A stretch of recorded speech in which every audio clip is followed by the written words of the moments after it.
નમસ્કાર ગુજરાત હવામાન સમાચારની અંદર ફરી એક વખત આપનું હાર્દિક સ્વાગત છે। આજે મિત્રો તારીખ થઈ છે 13 માર્ચ અને વાર થયો છે શુક્રવાર।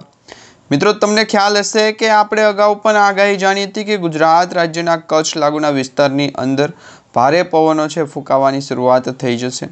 તો આ માર્ચ મહિનાની અંદર આજે 13 માર્ચ થઈ છે એટલે કે 13 તારીખ થઈ છે, તો કચ્છ લાગુના વિસ્તારની અંદર આજથી વાતાવરણની અંદર પલટો જોવા મળ્યો છે। છેલ્લા 3 થી 4 દિવસથી આપણે જે માહિતી મેળવી હતી કે ગુજરાત રાજ્ય ઉપર માર્ચ મહિનાની અંદર વાતાવરણ કેવું રહેશે, તે સાથે સાથે બંગાળની ખાડીની અંદર પણ અત્યારે લો પ્રેશર સિસ્ટમો સક્રિય થઈ રહેલી છે। આ સાથે મિત્રો અરબ સાગરના દરિયાની અંદર પણ લો પ્રેશર સિસ્ટમોની અસર છે એ જોવા મળી રહી છે।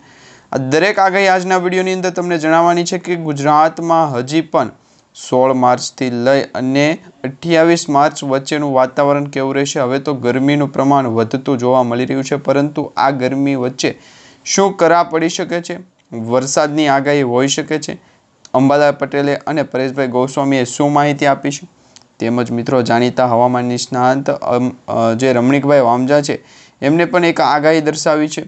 સાથે હવામાન વિભાગે પણ એક માહિતી આપી છે કે બંગાળની ખાડીની અંદર અત્યારે લો પ્રેશર સિસ્ટમની અસર છે કે કેમ, દક્ષિણ ભારતની અંદર શું અસર થશે, દરેક પ્રશ્નોના જવાબ અને તમને સાચી માહિતી આજના વિડીયોની અંદર મળી જશે। ખાસ કરીને તમે આજનો વિડીયો છેલ્લે સુધી જોતા રહેજો, જેથી કરી અને દરેક લોકોને છે એ માહિતી પહોંચી જાય।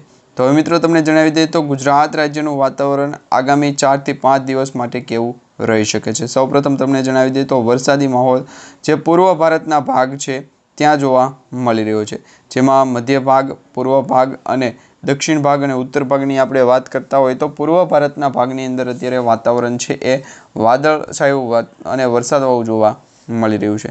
બાકી ગુજરાત ઉપર આવતા વરસાદી સિસ્ટમ અને વાતાવરણની અંદર પલટો છે કે નહીં એ તમે અહીંયા જોઈ શકો છો।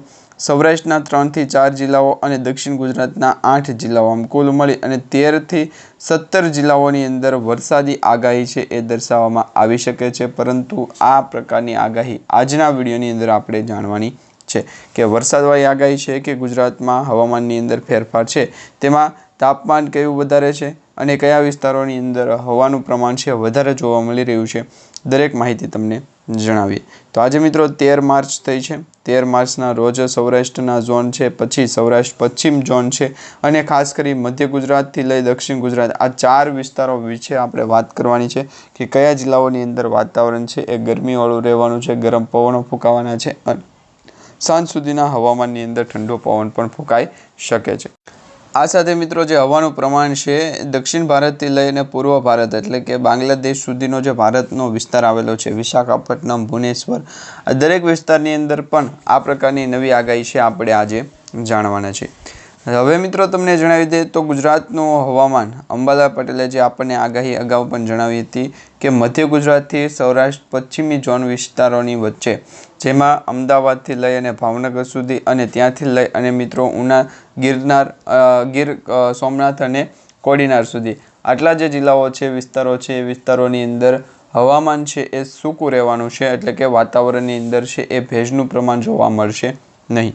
હા મિત્રો, ગરમીનું પ્રમાણ વધશે, હજી પણ આવનારા દિવસોની અંદર ગરમીથી છે એ કે ઘણા બધા લોકોને તકલીફ પડવાની સમસ્યા થઈ શકે, પરંતુ એ પ્રકારની પણ આપણે માહિતી આજે જાણીશું। હવે સૌપ્રથમ તમને માહિતીમાં જણાવી દઈએ તો અત્યારે દક્ષિણ ભારતની અંદર પણ વાતાવરણ છે એ વરસાદવાળું હતું, પરંતુ હવે ત્યાં ચોખ્ખું વાતાવરણ થઈ ગયું છે, એટલે કે ચોખ્ખું વાતાવરણ જોવા મળી રહ્યું છે। હાલ મિત્રો વરસાદી માહોલ છે ફક્ત ને માત્ર જે 13 માર્ચના રોજ જે છે એ બાંગ્લાદેશ, મ્યાનમાર સુધીના જે દેશો છે ત્યાં જોવા મળી રહ્યું છે। ઝાકળવાળો વિસ્તાર છે એ જોવા મળી રહ્યું છે, એટલે કે ઝાકળનું પ્રમાણ છે આ વિસ્તારોની અંદર વધારે પડતું જોવા મળી રહ્યું છે। અને હવે જે નવી આગાહી છે કે અંબાલાલ પટેલે જે માહિતી આપણને આપી છે તે સૌપ્રથમ તમને જણાવીએ।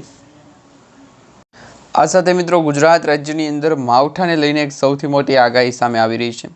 તમને સૌપ્રથમ જણાવી દઈએ તો 18 માર્ચથી લઈને 25 માર્ચ વચ્ચે ગુજરાતમાં માવઠું પડવાની શક્યતા રહેલી છે, જેમાં હવામાન નિષ્ણાત અંબાલાલ પટેલના જણાવ્યા અનુસાર આગામી દિવસોમાં વાતાવરણમાં મોટો પલટો આવી શકે છે। પશ્ચિમી વિક્ષેપણ, સાયક્લોનિક સર્ક્યુલેશન અને કચ્છમાં પણ અસર, આ 3 મહત્વપૂર્ણ પોઈન્ટ તમને જણાવીએ।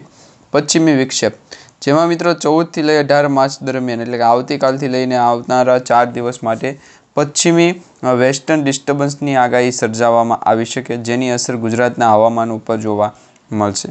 બીજું જોઈએ તો સાયક્લોનિક સર્ક્યુલેશનની અસર 18થી લઈને 25 માર્ચ દરમિયાન રાજસ્થાનમાં સાયક્લોનિક સર્ક્યુલેશન જોવા મળી શકે છે.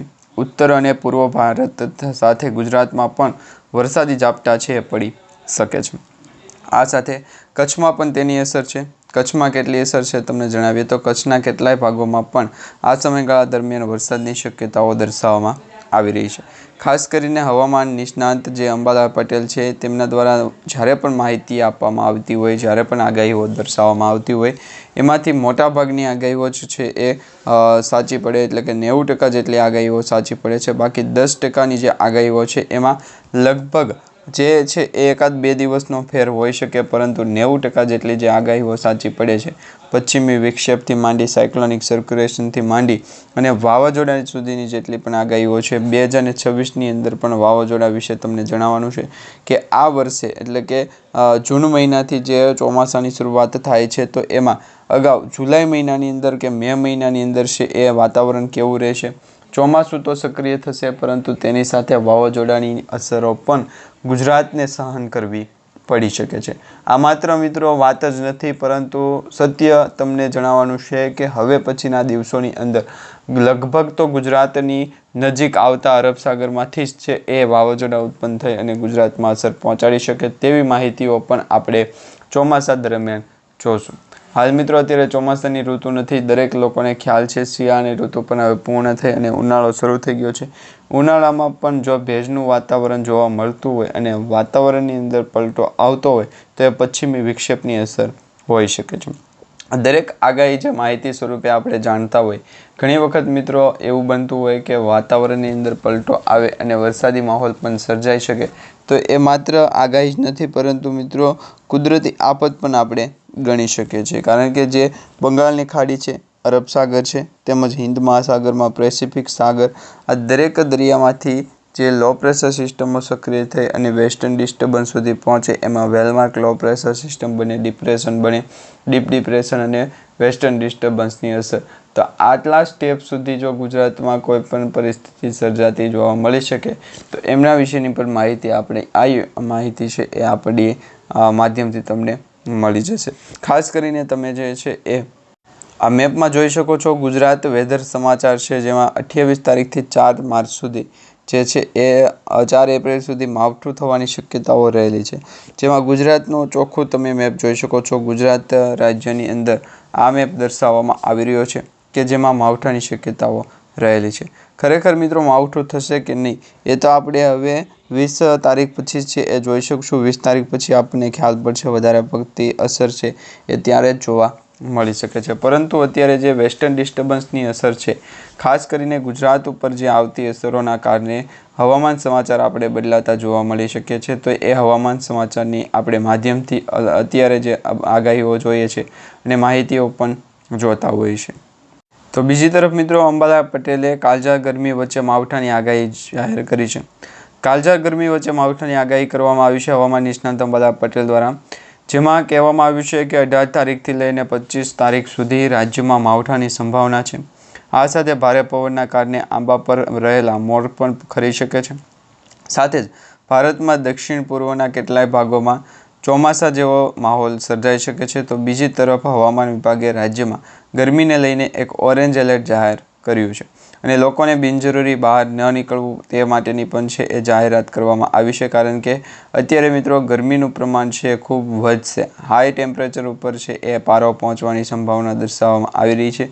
લગભગ એકાદ બે દિવસની અંદર આ વાતાવરણીય અસર છે જોવા મળી શકે છે.